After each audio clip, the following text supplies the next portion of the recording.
Selamat siang rekan-rekan calon Fulbrighter Indonesia. Apa kabar rekan-rekan semuanya? Semoga dimanapun rekan-rekan berada, dalam keadaan baik dan sehat selalu ya. Senang sekali Aminah bisa kembali hadir menyapa Anda di acara daring, yaitu sesi informasi dan juga workshop penulisan studi objektif dan personal statement, yang mana hari ini khusus kami adakan untuk Anda yang sedang mempersiapkan diri untuk melamar program Fulbright Doctoral Degree. Dan saya Mita dari tim komunikasi Aminef akan menjadi host dan juga moderator Anda pada siang hari ini. Rekan-rekan, acara daring siang hari ini, sebagaimana sudah disampaikan ya, via email, akan terbagi menjadi 2 sesi, yaitu sesi informasi beasiswa Fulbright Doctoral Degree, dan dilanjutkan dengan tips penulisan studi objektif dan personal statement oleh Fulbrighter Ahmad Rafi Pratama. Lalu nanti akan ada juga sesi kedua, yaitu sesi dalam breakout room, di mana Anda yang saat ini bergabung di Zoom meeting akan berada pada breakout room yang berbeda-beda untuk bisa ngobrol lebih dekat, berbicara lebih dekat mengenai essay studi objektif dan personal statement Anda ataupun pertanyaan Anda lainnya terkait dengan beasiswa Fulbright.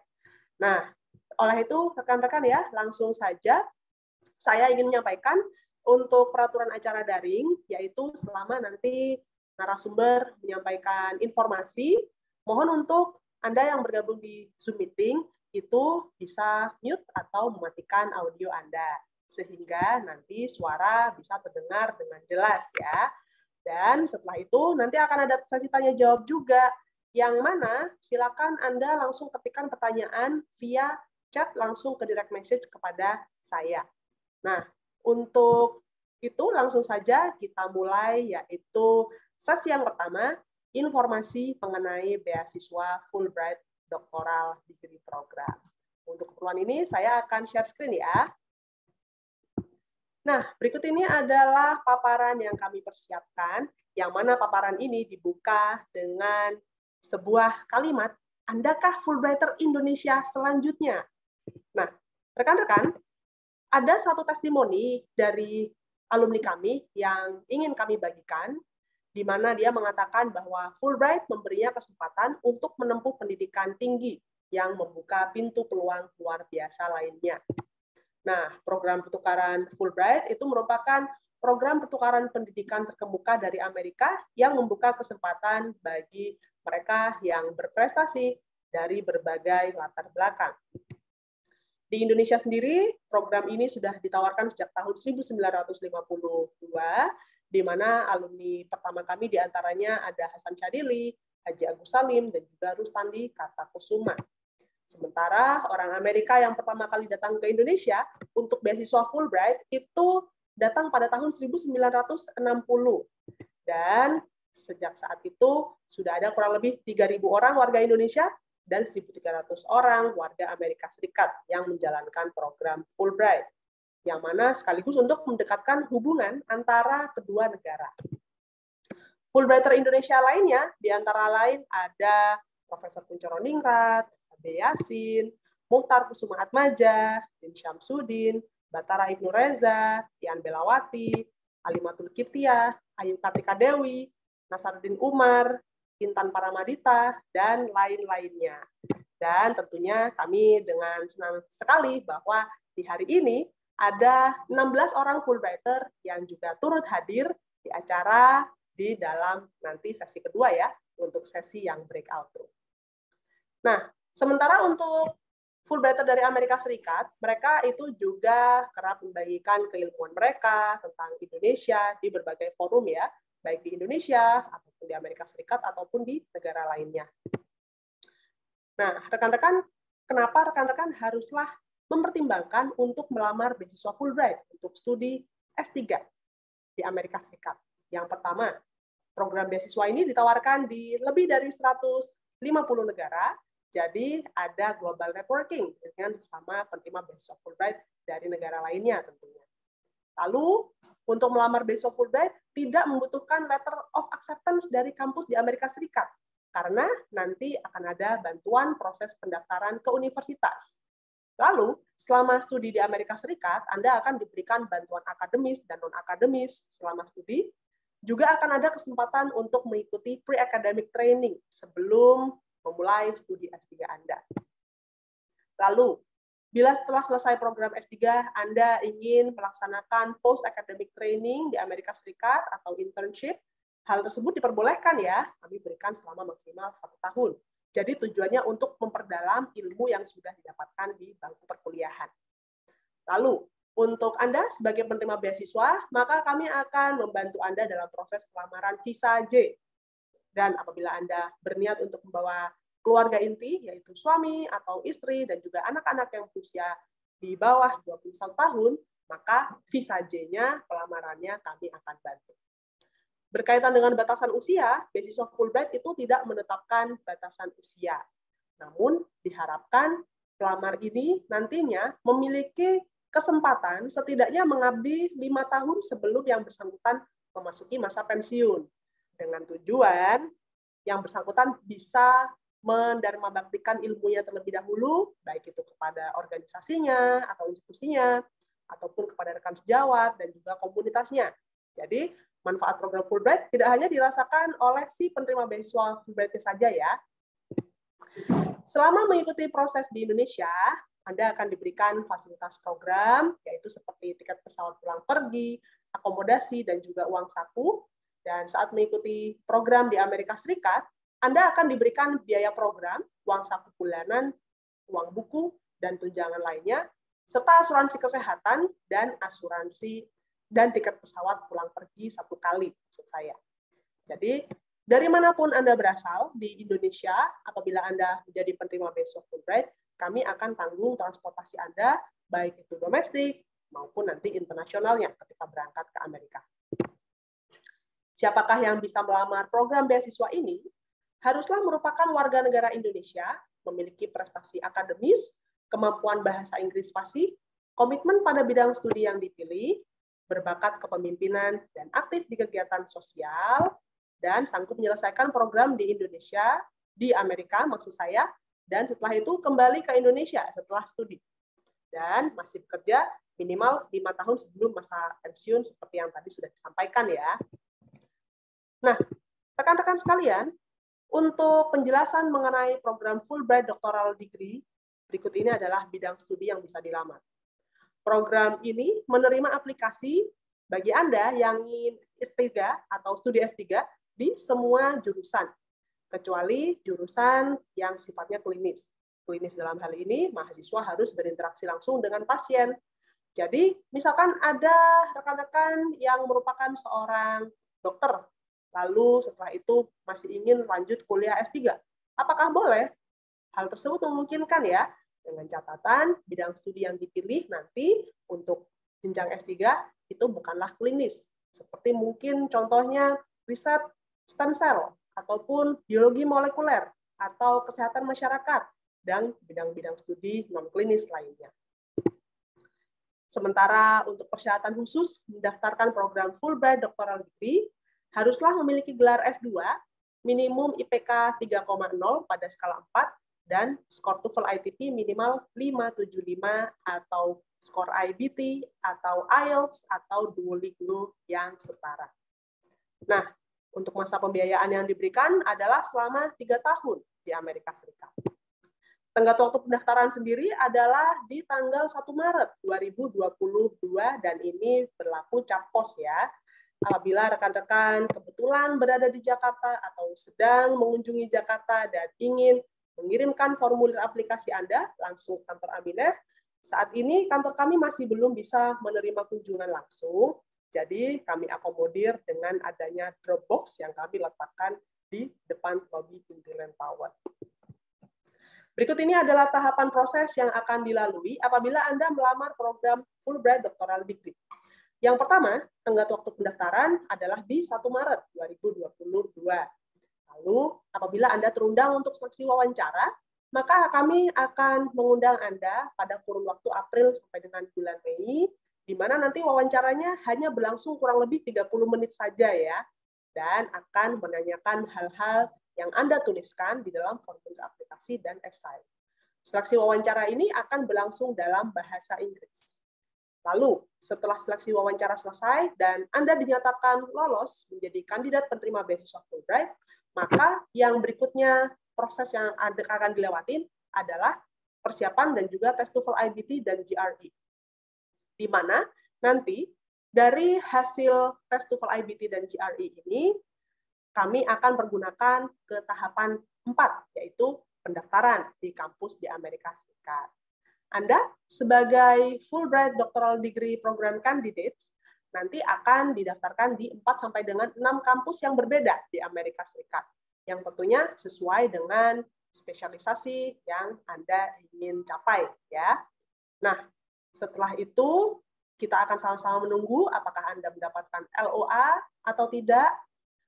Ada kemungkinan ada proses pertimbangan lebih lanjut dari tim kami untuk bisa benar-benar menyocokkan dari pilihan kampus yang Anda inginkan. Maka setelah nanti proses kampusnya daftarnya final, barulah kami akan jalankan formulir aplikasi Anda ke kampus-kampus tersebut. Nanti kita sama-sama menunggu LOA, lalu kalau misalkan LOA sudah didapatkan, maka kami akan mengundang Anda untuk orientasi prakeberangkatan. Jadi, di orientasi ini Anda akan bertemu dengan sesama penerima beasiswa Fulbright asal Indonesia. Anda akan dibekali dengan informasi-informasi serta materi supaya nanti survive dan sukses hidup dan studi di Amerika Serikat dan sebagainya. Lalu setelah itu barulah kita sama-sama mengurus untuk visa dan juga keberangkatan ke Amerika Serikat. Nah, sekali lagi, tahapan proses ini terlihat panjang ya, kurang lebih 1,5 tahun. Ini karena Anda memang hanya perlu melamar program Fulbright-nya saja. LOA atau Letter of Acceptance dari Universitas di Amerika Serikat, nanti kami akan bantu untuk mendapatkannya setelah Anda menjadi kandidat atau calon penerima beasiswa Fulbright. Untuk informasi lebih lanjut, tentunya laman Aminef adalah laman yang menjadi rujukan utama bagi Anda, warga Indonesia. Dan kami juga sarankan Anda untuk bisa mengunjungi laman Frequently Asked Questions yang ada di Aminef, karena laman ini mengandung banyak sekali pertanyaan yang sekiranya relevan untuk calon aplikan.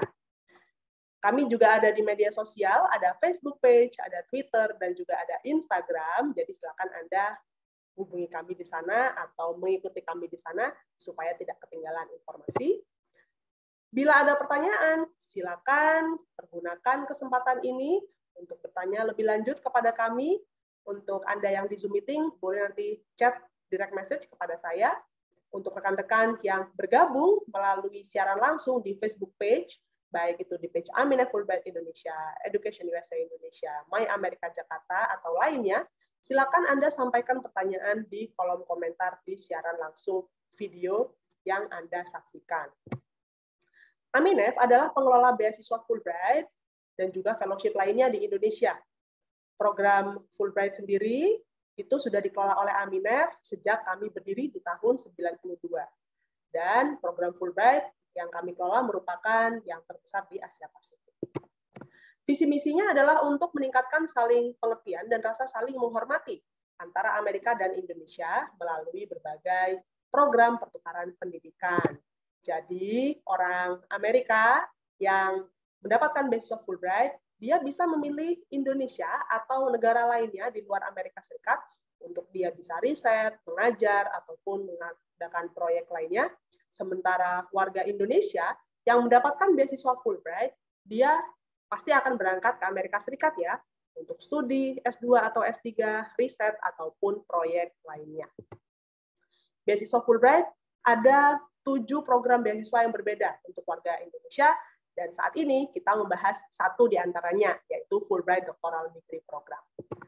Lalu ada juga 2 kategori beasiswa lainnya, yaitu Community College Initiative dan Global Undergraduate Exchange. Silakan nanti masuk ke laman Aminef ya, untuk informasi selengkapnya mengenai program-program tersebut.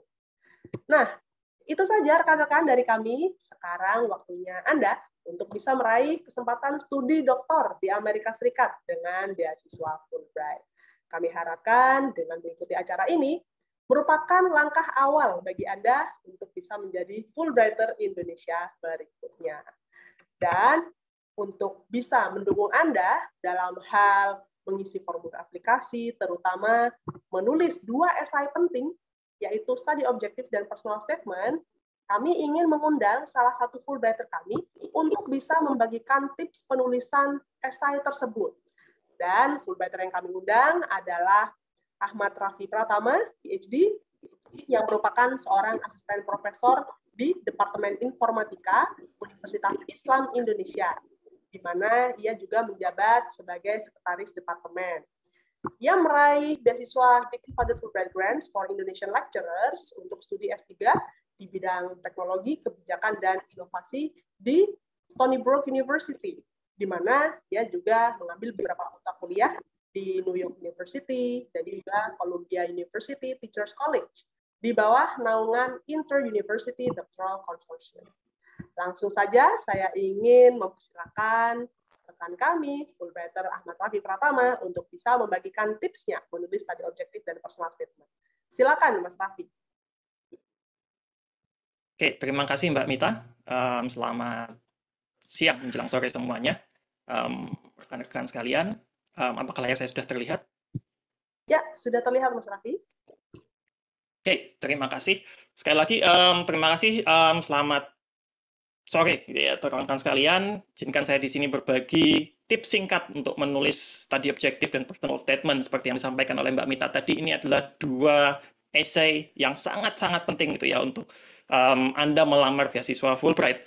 Dan pastikan keduanya diramu dengan baik, gitu ya, agar meningkatkan peluang Anda untuk menjadi peraih beasiswa Fulbright di tahun ini. Oke, langsung saja kita mulai. Jadi, apa sih bedanya antara study objective dan personal statement? Ya, keduanya adalah essay yang bisa diibaratkan sebagai 2 sisi berbeda dari satu koin yang sama, gitu ya. Karena fungsinya keduanya adalah untuk memberikan atau meyakinkan reviewer nantinya bahwasanya Anda adalah orang yang terbaik untuk mendapatkan beasiswa Fulbright. Nah, perbedaan utama ada pada kontennya tentu saja, gitu ya. Study objektif itu fokus di studi, bidang studi apa yang akan kita lakukan, yang akan kita ambil, gitu ya, objeknya. Sementara personal statement lebih ke subjeknya, lebih ke kita, gitu ya. Jadi di study objektif kita akan berikan alasan kenapa sih kita ingin ambil bidang tersebut, kenapa bukan bidang yang lain, kenapa di Amerika Serikat dan sebagainya nanti ya. Dan tentu saja harus ada alasannya, gitu ya. Termasuk bagaimana rencana tersebut sesuai dengan latar belakang kita dan juga tujuan kita di masa depan. Sementara personal statement, seperti yang saya sampaikan tadi, itu gambaran diri kita. Kita mengenalkan diri kita kepada reviewer nantinya, bahwasanya kita adalah orang yang cocok untuk mendapatkan beasiswa Fulbright ini. Dan ini nanti beranjak dari pengalaman kita, latar belakang kita di masa lalu, dan nanti berujung bagaimana kita sampai di titik ini ketika kita melamar beasiswa Fulbright, dan seperti apa kita melihat diri kita di masa depan setelah, misalkan nanti sudah selesai menempuh studi di Amerika Serikat. Nah, studi objektif apa saja yang perlu disampaikan secara rinci lagi kita bisa tadi saya sampaikan bidang ilmu apa yang ingin dikuasai, yang ingin dipelajari, skill apa yang ingin kita kuasai, kemudian rencana ke depan setelah kita mendapatkannya dan bekal apa yang sudah kita miliki.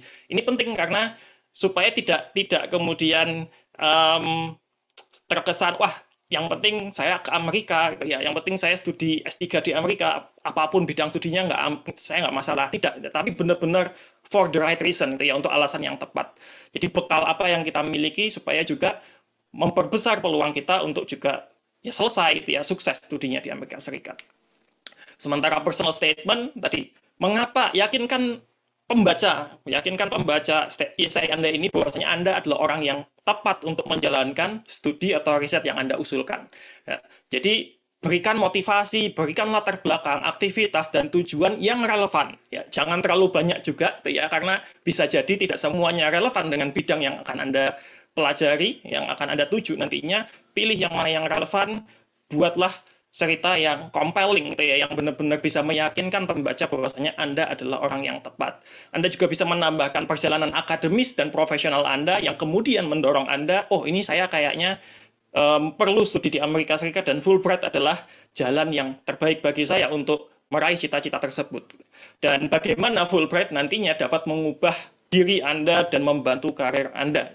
Jadi sekali lagi, yakinkan pembaca esai Anda bahwasanya Anda adalah orang yang tepat untuk menerima beasiswa ini. Itu di personal statement.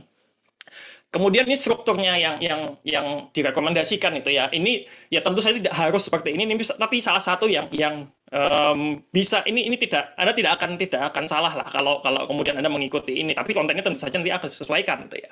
Jadi Anda bisa bagi itu menjadi tiga komponen utama. Yang pertama adalah pengantarnya, pembukaannya, introduction-nya itu ya. Kenalkan dulu bidang apa yang ingin Anda pelajari, berikan examples, berikan contoh-contoh yang jelas, kemudian juga Anda bisa memulai dari hal yang besar, major field-nya dulu, baru kemudian mengerucut ke area yang lebih spesifik di bidang yang ingin Anda pelajari. Ini Anda bisa buat dalam satu paragraf atau Anda pecah menjadi 2 paragraf yang berbeda, silakan.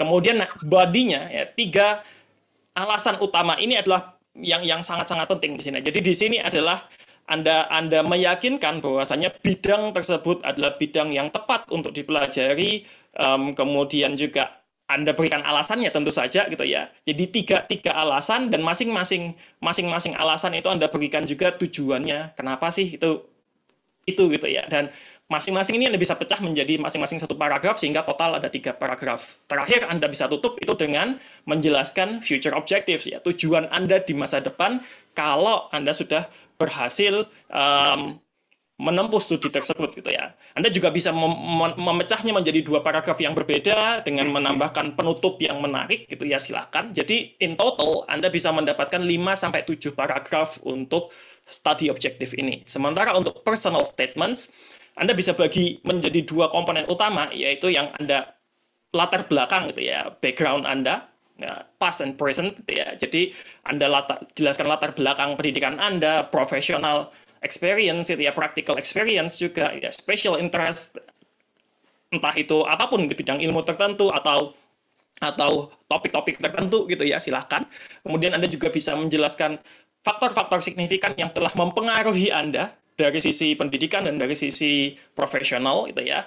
Dan tadi bekal apa yang Anda miliki, practical experience yang sudah Anda miliki, dan Anda juga perlu mengidentifikasi gap gitu ya, celah. Kenapa sih itu belum cukup gitu ya? Kenapa bekal yang Anda miliki itu belum cukup dan kenapa Anda membutuhkan studi PhD untuk mengisi celah tersebut? Dan tentu saja Anda perlu menambahkan juga objektif Anda di depan gitu ya.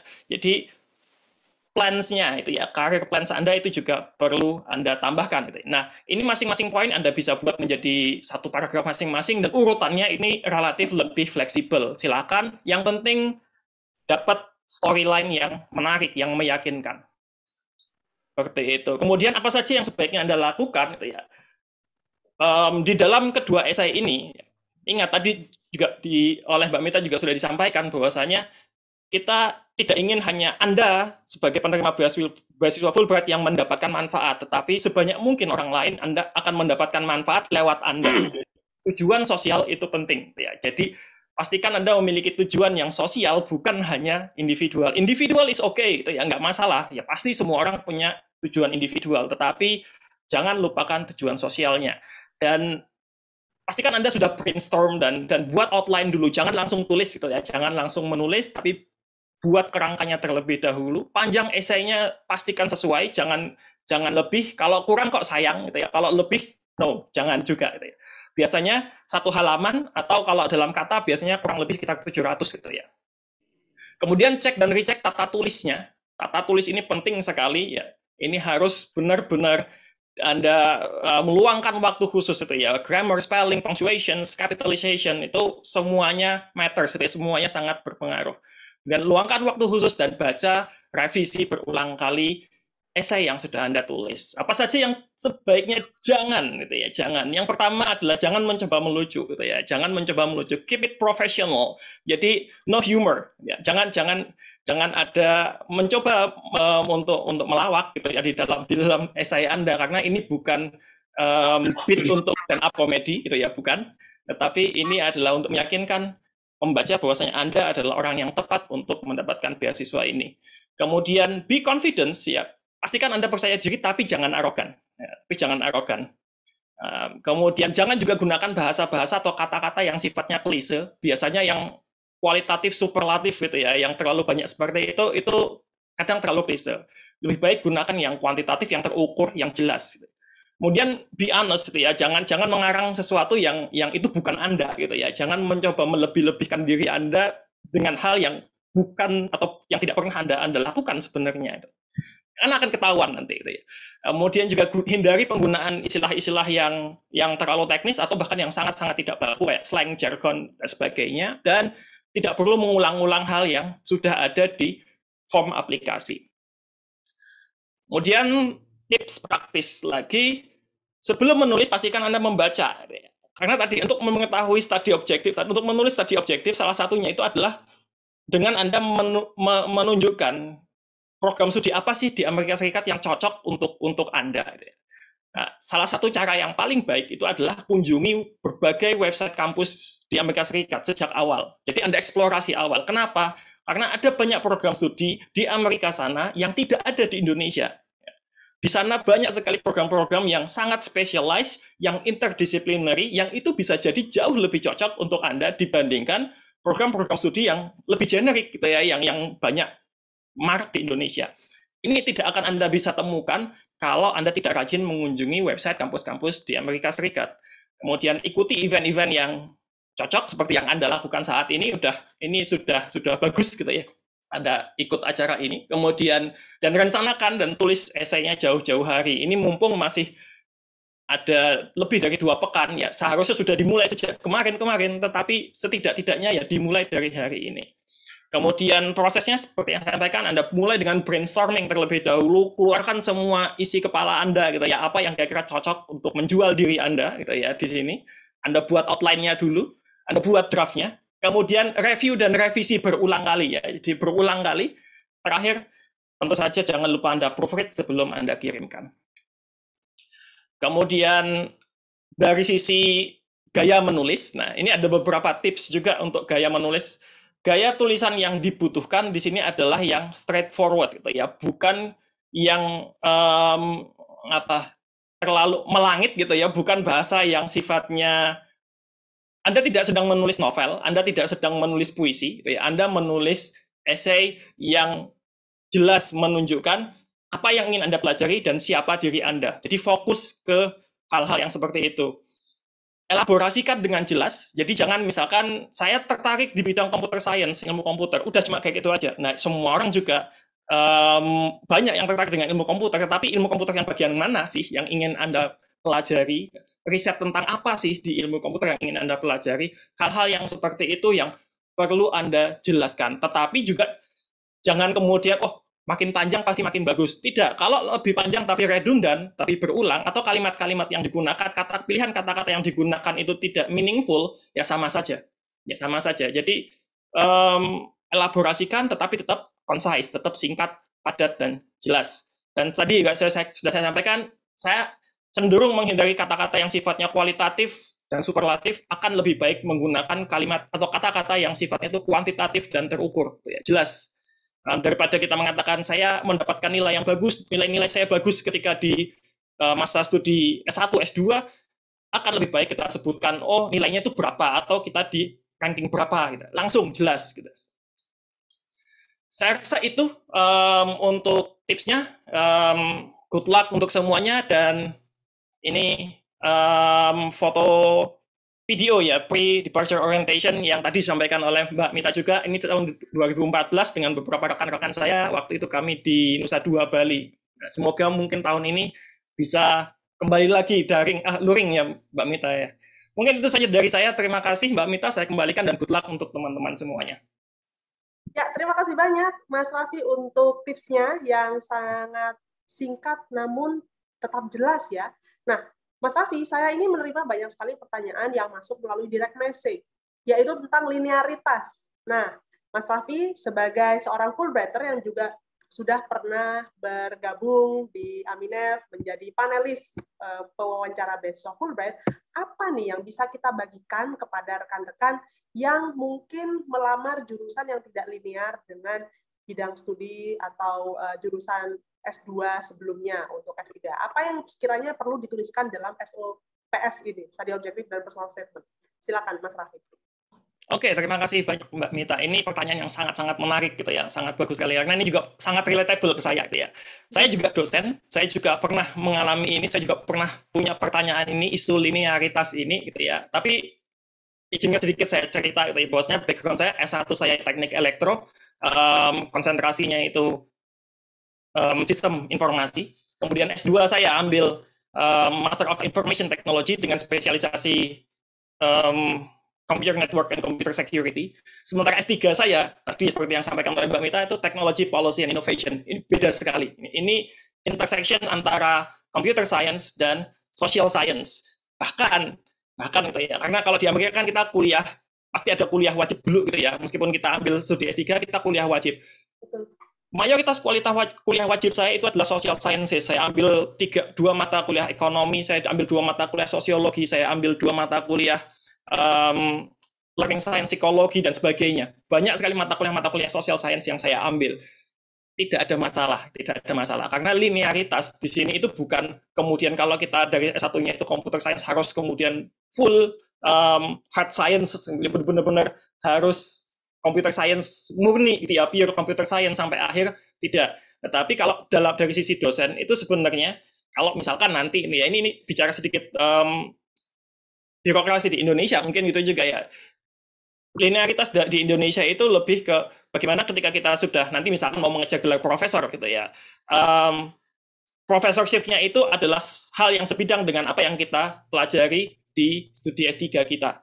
Itu sebenarnya. Dan tidak ada masalah. Yang penting itu ya, justru di essay itu kita tunjukkan kenapa sih kita perlu merambah ke bidang yang berbeda. Kenapa interdisciplinary approach itu adalah sesuatu yang kita butuhkan. Nah, itu PR Anda itu ya. Itulah tugas Anda untuk meyakinkan pembaca baik di studi objektifnya maupun di personal statement-nya. Jadi yang penting jelas gitu ya, alasannya jelas, compelling, tidak ada masalah. Baik, jadi kami harap jawaban dari Mas Raffi tersebut yang juga berangkat dari pengalaman pribadi ya, itu bisa memberikan sebuah narasi dan juga sekaligus bisa menjawab pertanyaan rekan-rekan yang masuk yang cukup banyak ini pertanyaannya mengenai linearitas tersebut. Dan yang penting jangan lupa untuk disebutkan juga di dalam studi objektifnya dan juga personal statement-nya, mungkin lebih kepada personal statement ya Mas Raffi ya, mengapa jurusan personal statement, betul. Betul, jadi yang mengapa yang perlu ditekankan dan bidang studi yang ingin dilamar itu memang berbeda dari S2-nya sebelumnya, terus setelah itu mungkin juga harus didukung dengan pengalaman-pengalaman kerja dan juga pengalaman lainnya yang mendukung ya. Kalau Mas Raffi sendiri bagaimana Mas Raffi ketika saat itu melamar S3 yang berbeda jurusan dari S2, lalu apa selain esai yang meyakinkan, apalagi nih pengalaman atau poin-poin penting lainnya yang disampaikan di dalam formulir aplikasi? Oke, terima kasih Mbak Mita. Jadi ini saya juga benar-benar berakar dari pengalaman pribadi gitu ya. Ketika saya pulang S2, saya dipercaya untuk membuat berbagai macam sistem gitu ya di kampus saya waktu itu bikin aplikasi macam-macam, bikin sistem macam-macam gitu ya. Tetapi saya melihat kok dampak sistem yang saya buat itu tidak terasa gitu ya, tidak terasa, hanya muncul ketika diluncurkan, dirilis gitu ya, dipakai, tapi setelah itu tiba-tiba hilang, gitu. Tiba-tiba hilang, tiba-tiba tidak lagi digunakan gitu ya. Dampak jangka panjangnya, ya, sustainability-nya itu tidak ada. Dan di situ saya tertarik untuk mempelajari kira-kira apa sih yang menyebabkan itu. Dan ternyata memang ada gap gitu ya antara orang computer science gitu ya. Computer science itu mikirnya terlalu rigid gitu ya, sementara pengguna tidak seperti itu mikirnya gitu ya. Jadi saya mencoba mencari jawaban dengan mencoba menjembatani dua hal yang berbeda itu. Ya. Dari situlah kenapa kemudian saya memerlukan belajar teori-teori ekonomi, teori-teori sosiologi, gitu ya, teori-teori psikologi, gitu ya. Dan itu ternyata sangat-sangat membantu saya, gitu ya, untuk mengembangkan atau untuk mengimplementasikan teknologi informasi yang ya saya kembangkan atau saya coba implementasikan dengan rekan-rekan. Oke, baik. Terima kasih banyak untuk pengalamannya. Jadi rekan-rekan, kami harap ini bisa menjawab pertanyaan tentang linearitas ya, terutama untuk Anda yang ingin melanjutkan untuk studi S3 di Amerika Serikat. Nah, saya akan coba melihat lagi terlebih dahulu untuk pertanyaan-pertanyaan lainnya yang sekiranya relevan. Nah, Jadi untuk maksimum esai, yaitu untuk masing-masing studi objektif dan personal statement itu kurang lebih 1 halaman, berarti mungkin kurang lebih sekitar 500-600 kata begitu ya Mas Raffi ya? Iya. Oke. Nah, Iya, sekitar segitu. bisakah Mas Raffi bagikan pada saat Anda berpartisipasi dalam seleksi wawancara Fulbright? Bagaimanakah sebuah winning essay dan juga apa yang terjadi dalam ruangan wawancara pada saat si orang yang diwawancarai ini menyampaikan poin-poin dalam esainya atau dalam juga formulir aplikasinya tersebut. Silakan. Oke. Ya, terima kasih Mbak Mita. Untuk ketika saya diminta untuk menjadi panelis gitu ya, untuk melakukan interview ke aplikan Fulbright itu ya, tentu saja kami diminta untuk membaca esainya terlebih dahulu. Dan ingat, esai Anda akan dibandingkan dengan esai orang lain gitu ya. Esai Anda akan dibandingkan dengan esai aplikan yang lain. Jadi ketika esai Anda itu generik gitu ya, yang tidak menggambarkan keunikan Anda sebagai seorang individu dan juga sebagai seorang ya calon akademisi, meskipun tidak harus menjadi dosen ya, tapi karena Anda ambil studi S3 kan namanya PhD student ya, seorang akademisi juga gitu. Nah, kalau Anda tidak bisa menunjukkan keunikan Anda di situ, ya Anda akan kalah bersaing dengan yang lain. Ya. Jadi buat itu benar-benar ya relatable gitu ya, relatable tetapi tetap unik gitu ya, tetap unik. Kemudian apa yang akan kami tanyakan ketika wawancara, ya tentu saja apa yang Anda tulis gitu ya. Apa yang Anda tulis itu salah satu kesempatan kami untuk mengkonfirmasi apakah yang Anda tulis itu benar-benar tulisan Anda sendiri atau bukan gitu ya. Apakah itu benar-benar sesuatu yang honest gitu ya, yang jujur, yang benar-benar Anda tulis. Saya benar-benar punya minat belajar bidang itu, bukan karena bidang itu tuh kayaknya yang akan menjual kalau saya tulis. Peluang saya untuk diterima akan lebih besar, tidak itu ya, itu dua hal yang berbeda kan ya. Jadi kelihatan nanti di situ. Jadi kami akan menggali itu lebih dalam, dan ya Anda tidak perlu khawatir sebenarnya pertanyaan-pertanyaan di beasiswa di wawancara beasiswa Fulbright ini mudah dijawab untuk yang menulis esainya dengan baik, yang direncanakan dengan baik sejak awal, karena ya tidak akan jauh pertanyaannya dari apa yang sudah Anda tuliskan dan apa yang Anda submit ke Aminef. Baik, terima kasih banyak untuk jawabannya. Kami harap itu bisa memberikan pencerahan ya rekan-rekan ya, terutama untuk Anda yang saat ini sedang memfinalisasikan formulir aplikasi dan juga esai untuk melamar beasiswa Fulbright. Nah, ada juga banyak sekali pertanyaan yang bertanya mengenai durasi, yaitu durasi untuk studi di Amerika Serikat.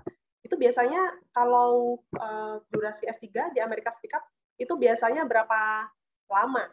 Bisakah Mas Raffi membagikan pengalaman ataupun pengamatan mengenai hal ini? Oke, terima kasih. Untuk durasi memang relatif lebih panjang dibandingkan mungkin kalau Anda bandingkan dengan beberapa negara lain gitu ya. Karena di beberapa negara lain mungkin ada yang langsung riset begitu mulai masuk studi PhD-nya. Sementara di Amerika kita biasanya ada kuliah wajib terlebih dahulu. Jadi ada kuliah wajib. Dalam kasus saya, misalkan saya menyelesaikan studi saya dalam 5 tahun, apakah saya bisa lebih cepat? 4 tahun? Ya sebenarnya bisa, tetapi ada alasan di mana saya tidak bisa menyelesaikan itu gitu ya dalam 4 tahun. Jadi 2 tahun pertama saya ambil kuliah, kemudian saya dapat kesempatan, tadi sebenarnya disampaikan juga oleh Mbak Mita, saya mengambil program yang namanya Inter-University Doctoral Consortium, di mana saya waktu itu punya kesempatan untuk mengambil kuliah tambahan. Ini bukan kuliah wajib, kuliah tambahan secara gratis tanpa ada biaya sedikit pun di kampus-kampus lain di New York and New Jersey States gitu ya. Jadilah kemudian saya menambah 1 tahun kuliah gitu ya di Columbia University dan di New York University. Free of charge, sama sekali tidak ada biaya tambahan. Dan itu keputusan yang sangat saya syukuri gitu ya, karena kesempatan itu belum tentu saya dapatkan lagi gitu ya. Tapi bisa 4 tahun, bahkan 3 tahun, ada beberapa rekan Fulbrighter lain itu juga ada yang bisa lulus dalam 3 tahun ada. Tetapi memang umumnya biasanya 4-5 tahun itu masa studinya, karena kita memang harus kuliah dulu di awal. Setelah kita kuliah nanti biasanya akan ada yang namanya qualifying exam, ada qualifying exam. Setelah kita lulus qualifying exam, nanti kita akan buat proposal disertasi kita, kemudian akan ada preliminary exam lagi. Setelah itu baru kita diakui sebagai PhD candidate gitu ya. Jadi ada istilah namanya ABD, all but dissertation atau all but degree gitu ya. Nah, itu di mana kita tinggal mengerjakan disertasi saja. Seperti itu. Baik, terima kasih. Nah, ini ada pertanyaan berikutnya terkait dengan esai study objektif dan juga personal statement. Apakah ada kriteria yang baik dalam hal menuliskan future goals? Nah, bagaimana kita bisa menyampaikan future goals itu sebagai sesuatu yang realistis, tidak muluk-muluk di dalam formulir aplikasi dan juga esai tentunya ya. Apa yang bisa kita bagikan kepada penanya? Oke. Kembali lagi, kalau saya tadi supaya tidak muluk, paling gampang gunakan hal-hal yang kuantitatif, yang terukur, yang measurable itu ya. Kalau jelas bisa diukur, kan jelas mudah untuk mengukurnya. Oh, benar-benar ini tujuannya, future goals-nya, future objectives-nya itu benar-benar bisa tercapai apa tidak sih? Dan kalau tercapai itu kira-kira langkah-langkah apa saja yang dibutuhkan, indikatornya apa, itu nanti jelas. Meskipun nanti tidak harus menuliskan indikatornya secara tertulis di dalam esai Anda, karena ruangnya jelas terbatas. Tidak mungkin kalau Anda jabarkan indikator, tetapi ketika Anda menuliskan tujuan itu secara terukur, itu akan lebih mudah dan akan lebih meyakinkan, jauh lebih meyakinkan dibandingkan Anda menuliskan sesuatu yang sifatnya tadi terlalu abstrak, terlalu kualitatif gitu. Baik, terima kasih banyak untuk jawabannya, Mas Raffi. Nah, sebelum kami menyudahi untuk sesi pertama ya, yaitu sesi informasi Fulbright dan juga sesi tips menulis formulir aplikasi, yaitu terutama study objektif dan juga personal statement, izinkan saya membagikan laman Aminef sehingga rekan-rekan bisa menyimak informasi lebih lanjut mengenai program beasiswa Fulbright di laman kami. Nah, jadi laman Aminef adalah di www.aminef.or.id. Berikut ini adalah lamannya. Ya, di laman ini rekan-rekan nanti klik yang bagian Grants for Indonesians ya. Lalu setelah itu klik yang bagian Programs dan setelah itu klik yang bagian program Fulbright Doctoral Degree Scholarship. Tadi banyak sekali pertanyaan yang kami terima via direct message mengenai apakah misalkan IPK kurang dari 3,0 masih bisa melamar Fulbright, atau skor TOEFL ITP kurang dari 575 apakah masih bisa melamar Fulbright, atau misalkan juga ada tadi bagaimana sih pengalaman membawa keluarga, apa yang akan ditanggung dan sebagainya. Sebetulnya jawaban-jawaban atas pertanyaan Anda itu sudah kami rangkum di dalam frequently asked question. Jadi silakan nanti Anda kunjungi tautan ini untuk bisa melihat jawaban atas pertanyaan-pertanyaan umum yang sering sekali ditanyakan oleh calon aplikan. Kami harap halaman ini juga bisa membantu Anda ya untuk bisa mengetahui lebih lanjut mengenai jawaban dari pertanyaan yang Anda miliki. Nah, kalau semuanya ingin mengetahui penerima beasiswa Fulbright itu jumlahnya berapa orang, PhD berapa orang, master degree berapa orang, itu juga informasi yang ada di sini. Dan nanti juga untuk Anda, tadi ada pertanyaan, kalau seumpamanya bukan seorang dosen, apakah masih memiliki peluang untuk menjadi Fulbrighter? Tentu masih bisa ya, karena untuk melamar beasiswa Fulbright, beasiswa ini dibuka untuk mereka yang berasal dari berbagai kalangan, tidak hanya kepada mereka yang dosen saja. Kalau ingin tahu siapa sih yang menerima beasiswa Fulbright di tahun-tahun sebelumnya, di bagian Grantees and Alumni ini, apabila Anda klik yang bagian Current Grantees, nanti Anda akan menemukan dua tombol ya, Amerika dan Indonesia, dan ini ada logo bendera untuk representasinya. Klik yang bagian Indonesia, lalu setelah itu Anda klik tombol-tombol dari program yang Anda ingin ketahui lebih lanjut. Misalkan untuk Fulbright Doctoral Degree Scholarship, Anda ingin mengetahui siapakah yang berangkat ke Amerika Serikat pada tahun 2016 atau 2017. Nah, silakan Anda klik untuk bisa mempelajari bagaimana profil mereka. Laman Aminef ini diperbarui pada tahun 2016, oleh karena itu untuk current grantee profile ini kami tampilkan hanya sampai dengan 2016 saja dan hingga saat ini. Jadi kurang lebih begitu ya. Jadi kami harap ini bisa memberikan Anda sebuah gambaran tentang siapa sajakah penerima beasiswa Fulbright. Mari kita lihat contohnya, Anda ingin mengetahui siapakah grantee atas nama Sofia Lasma Sagala. Nanti kalau diklik langsung akan ada informasinya bahwa yang bersangkutan saat ini studi di Amerika, di PhD, di chemistry, bidang kimia, di Texas Tech University, terus S2-nya di mana, terus setelah itu, dan dia saat ini berprofesi sebagai apa, dan lain-lain.